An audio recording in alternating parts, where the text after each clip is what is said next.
Hello friends, welcome to happy classes. మనము ఈరోజు ఒక మంచి టాపిక్తో మీ ముందుకు రావడం జరిగింది. అదేంటంటే work is worship. Work is worship చాలాసార్లు విన్నాం, చాలా దగ్గర విన్నాం, అప్పుడప్పుడు వింటూనే ఉంటాం. ఏంటి వర్క్ ఈజ్ వర్షిప్? ఎలా వర్క్ వర్షిప్ ఎలా అవుతుంది? సో దీని గురించి మీకు చాలా బాగా ఎక్స్ప్లెయిన్ చేస్తారు చూడండి. మీరు ఏ పని చేస్తూ ఉన్నా సరే చాలా ఇంట్రెస్ట్గా, చాలా మనస్ఫూర్తిగా, బుద్ధిపూర్వకంగా నేను ఈ పని చెయ్యాలి, ఇది నేనే చెయ్యాలి అని ఒక స్వతహాగా మీలో ఒక ఇన్స్పిరేషన్తో మీరు ఆ వర్క్ చేయండి. ఈవెన్ మీరు ఒక గవర్నమెంట్ జాబ్ చేస్తున్నా సరే, ఒక ప్రైవేట్ జాబ్ చేస్తూ ఉన్నా సరే, మీరు ఏ వర్క్ చేసినా, లేదు ఒక బిజినెస్ చేస్తూ ఉన్నా సరే, లేదు కనీసం మీరు ఈవెన్ ఒక ఇంట్లో ఒక హౌస్ వైఫ్గా ఉన్నారు, ఒక హౌస్ వైఫ్ కానివ్వండి, తన ఇంటి పని చేయడంలో కానివ్వండి, లేదా చిన్న చిన్న వ్యాపారాలు చేసుకునేటువంటి ఏ పర్సన్ అయినా సరే, అది ఎంత చిన్న పని అయినా, ఎంత పెద్ద పని అయినా సరే, ఆ వర్క్ నేనే చేయాలి, నా వర్క్ ఇది అని మీరు మనస్ఫూర్తిగా, చాలా ఇంట్రెస్టెడ్గా, మనస్ఫూర్తిగా ఆ వర్క్ని చేయండి. చాలామంది నేను గమనించింది ఏమంటే, ఏదో ఒక పని చేస్తూ ఉంటారు. వాళ్ళని చూసి, వీళ్ళని చూసి సైడ్ బిజినెస్ చేస్తూ ఉన్నారు. మనము ఇంకొక బిజినెస్ చేయాలి. అంటే రొటీన్‌గా, రెగ్యులర్‌గా చేసే పనితో పాటు ఇంకొక ఏదైనా వర్క్ చేసుకోవాలి. ఇంకా నేను డెవలప్ అవ్వాలి. నేను ఇంకా బాగా చేయాలి. ఏదో సాధించాలి అని ప్రతి ఒక్కరికి ఉంటుంది. తప్పు లేదు. చెయ్యొచ్చు. తప్పే లేదు. చెయ్యొచ్చు. ఎందుకంటే మనలో ఆ కెపాసిటీ, ఆహ్, మనం చేయగలము అనే నమ్మకము, మనం ముందుకెళ్ళగలము అనే ఆ క్యాలిబర్ మనలో ఉంది అంటే, మనం ఖచ్చితంగా చేసే పనితో పాటు ఇంకొక పని కూడా చెయ్యొచ్చు. మల్టీ టాలెంట్ ఉన్నవాళ్ళు కూడా, అంటే ఒకటికి 2, 3 పనులు చేయగలము అనే మల్టీ టాలెంట్ ఉన్నవాళ్ళు కూడా ఏం చేస్తారు అంటే, వాళ్ళు కూడా ఖచ్చితంగా ఒకటికి 2 పనులు చేసేవాళ్ళు కూడా ఉన్నారు. అలా చేసినా కూడా తప్పేం కాదు, చేసుకోవచ్చు. బట్ చాలా సార్లు ఏమైతుందంటే ఇక్కడ, మనం చేస్తున్న పనిని రాను రాను అంటే అసలైన పని ఏదైతే చేస్తున్నామో దాన్ని బాగా నెగ్లెక్ట్ చేయడము. దాంతో పాటు మనము ఇతరత్రా ఎంచుకున్నటువంటి పనిని అది చేస్తూ చేస్తూ దాంట్లో మళ్ళీ నెగ్లిజెన్స్ రావడము. దానిని సరిగ్గా చేయలేక, దీనిని సరిగ్గా చేయలేక పోతుండడం చాలా వరకు గమనించవచ్చు. అంటే 2 పడవల మీద ప్రయాణం అంటారు గదా! అలా జరిగిపోతుంది. అలా ఎప్పుడూ 2 పడవల మీద ప్రయాణం చేయాల్సి వచ్చినప్పుడు better to stop one thing. ఏదో ఒక దానిని ఆపేయడమే ఉత్తమం. 2 చేయలేనప్పుడు మనం చేయలేము. ఓకే. మనం చేయలేము కాబట్టి ఒక పనితో సరిపెట్టుకుందాము. చేయలేనప్పుడు దాని మీద మరీ ఒత్తిడి వేసుకొని, ప్రెషర్ తీసుకొని, దాన్ని సర్దుబాటు చేసుకోలేక, హ్యాండిల్ చేయలేక, బ్యాలెన్స్ చేయలేక, ఇబ్బంది పడే కంటే, మీరు ఒక పని చేసినా కూడా మంచిగా చేయండి. ఆ ఒక పనిని చేయాలి అనుకున్న పనిని, రేపు చేయాల్సిన పనిని ఈరోజే చేస్తూ, ఈరోజు చేయాల్సిన పనిని ఇప్పుడే చేస్తూ, మీ పనిని సంపూర్ణంగా మీరు నిర్వహించగలిగినట్లయితే, ఒక పనిని మీరు సంపూర్ణంగా చేయగలిగితే, మీకు తెలియకుండానే రెండో పని కూడా మీరు సంపూర్ణంగా ఫుల్ ఫ్లెడ్జెడ్‌గా మీరు చేయగలుగుతారు.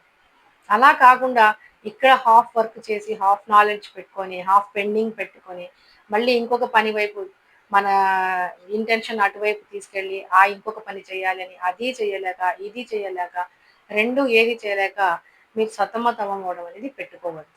సో, వర్క్ ఈజ్ వర్షిప్ అన్నప్పుడు ఒక పని చేయండి, మంచిగా చేయండి, చాలా బాగా చేయండి, చాలా చక్కగా చేయండి. సో, ఆ ఒక్క పని చేసేటప్పుడు మీకెన్ని అడ్డంకులొచ్చినా, ఏవొచ్చినా మీరు సాల్వ్ చేయగలుగుతారు. ఇక్కడ ఒక చిన్న స్టోరీ చెప్తా చూడండి. ఇప్పుడు ఒక మన విష్ణుమూర్తి దగ్గరికి నారదుడు వెళ్ళి ఒక రైతుని గమనిస్తూ ఉంటాడు నారదుడు.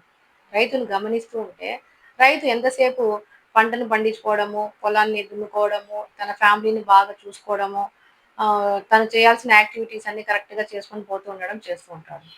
నారదుడికి డౌట్ వస్తుంది. ఈ రైతు ఎంతసేపు పంటని చేశాడు, పొలాన్ని దున్నుతూ ఉన్నాడు. కనీసము దేవుడా అనడు, రామ అనడు, కృష్ణ అనడు, గోవింద అనడు. లేదు విష్ణుమూర్తి ఏదో ఒక దేవుడిని అసలు కొలచనే కొలవడం లేదు. దేవుని పేరును స్మరించడమే లేదు. ఈ రైతు ఖచ్చితంగా నరకానికే పోతాడు.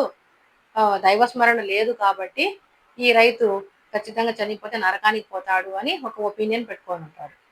ఇది ఆటోమేటిక్‌గా మన విష్ణుమూర్తికి తెలుస్తుంది. ఎంతైనా దేవుళ్ళు గదా! ఈజీగా తెలిసిపోతుంది. సో ఈ ఈ టాపిక్ ఆలోచిస్తూ ఆలోచిస్తూ నారదుడు ఏం చేస్తాడంటే విష్ణుమూర్తి దగ్గరికి మామూలుగా జనరల్ విజిట్స్ ఉంటాయి కదా పోయింటారు. పోయినప్పుడు విష్ణుమూర్తి ఏం చెప్తాడంటే నారదా నేను నీకు ఒక పని ఒప్పిస్తాను చెయ్యాలి అంటాడు. చెప్పండి స్వామి చేస్తాను. ఓకే. ఒక గిన్నె నిండుగా పాయసం ఇస్తారు. లేదా పాలు లేదా అమృతం ఏదో సమ్ ప్రోడక్ట్ అనుకోండి ఏదో ఒక వస్తువు. ఒక గిన్నె నిండుగా కొంత లిక్విడ్ ఐటమ్ ఒక పదార్థాన్ని ఇచ్చి భూమి చుట్టూ ఒక రౌండ్ వేసేసిరా ఇందులో నుంచి ఒక చుక్క కూడా కింద పడకూడదు అని విష్ణుమూర్తి ఆదేశిస్తారు. అప్పుడు నారదుడు ఈ పాయసం గిన్నె లేదా ఈ అమృతం లేదా పాలు ఏదో లిక్విడ్ ఉంటుంది కదా ఆ వస్తువుని పట్టుకుని పాత్రలో భూమి చుట్టూ తిరుగుతారు. ఒక్క చుక్క కూడా కింద పడకుండా పడకూడదు పడకూడదు అని ఈ పాయసాన్ని చూసుకుంటూ భూమి చుట్టూ తిరిగేసి ఆ భూమి చుట్టూ తిరిగేసి మళ్ళీ తీసుకొని వచ్చి విష్ణుమూర్తికి ఇస్తారు. ఇచ్చినప్పుడు అప్పుడు విష్ణుమూర్తి అడుగుతారు, నారదా ఇప్పుడు భూమి మొత్తము తిరిగి వచ్చినావు కదా అప్పుడు ఆ టైంలో తిరిగిన టైంలో నన్ను ఎన్నిసార్లు స్మరించినావు నన్ను ఎన్నిసార్లు స్మరించినావు అని అడుగుతారు. ఎక్కడ స్మరించే టైం ఉంది స్వామి, ఈ ఎక్కడ పడిపోతుందో ఈ పాయసము లేదా ఈ పాలు లేదా ఈ అమృతము ఒక చుక్క కూడా పడకూడదు అన్నారు కదా, చాలా జాగ్రత్తగా తీసుకెళ్లి జాగ్రత్తగా రౌండ్ వేసుకొని తెచ్చి మళ్ళా నేను మీకు ఇచ్చేసాను కదా, ఇప్పుడు ఇది ఇంకా ఎక్కడ పడలేదు, నేను విజయం సాధించినట్లే కదా, చూడండి ఒక చుక్క కూడా నేను కింద వేయకుండా తీసుకొని వచ్చా మీరు చెప్పినట్లు అని చెప్తారు. అప్పుడు నా పేరు స్మరించావా అని మళ్ళీ అడుగుతాను. అప్పుడు తడబడతారన్నమాట, స్మరించలేదు కదా, స్మరించలేదు ఎక్కడ పడిపోతుందో అనే టెన్షన్లో దేవుణ్ణి కూడా స్మరించా. అప్పుడు నారదుడికి విష్ణుమూర్తి చెప్తారు, నువ్వు ఏ విధంగా అయితే ఒక చుక్క కూడా పడితే ఫెయిల్ అవుతావు అని చాలా జాగ్రత్తగా తీసుకొని వచ్చావు, ఆ రైతు కూడా తన కుటుంబ బాధ్యతల్ని చక్కగా చాలా చక్కగా మోస్తూ నిర్వహిస్తూ తన కుటుంబాన్ని చాలా జాగ్రత్తగా చూసుకుంటూ తను చేయాల్సిన అన్ని యాక్టివిటీస్ ని చాలా జాగ్రత్తగా చేసుకుంటూ పోతూ ఉన్నాడు కాబట్టి అది కూడా ఒకలాంటి దైవ స్మరణనే అనే విధంగా ఆయన చెప్పడం జరుగుతుంది. సో ఆ విధంగా మనం చేసే వర్క్ లోనే వర్షిప్ ఉంది.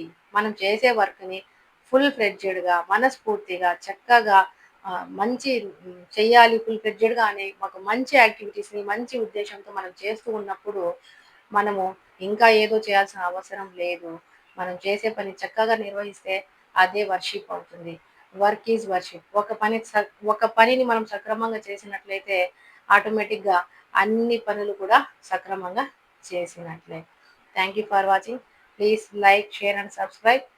ఈ వీడియో వల్ల మీరు ఏదైనా హ్యాపీ ఫీల్ అయి ఉంటే నాకు ఒక హ్యాపీ అనేసి కామెంట్ పెట్టండి. Thank you for watching.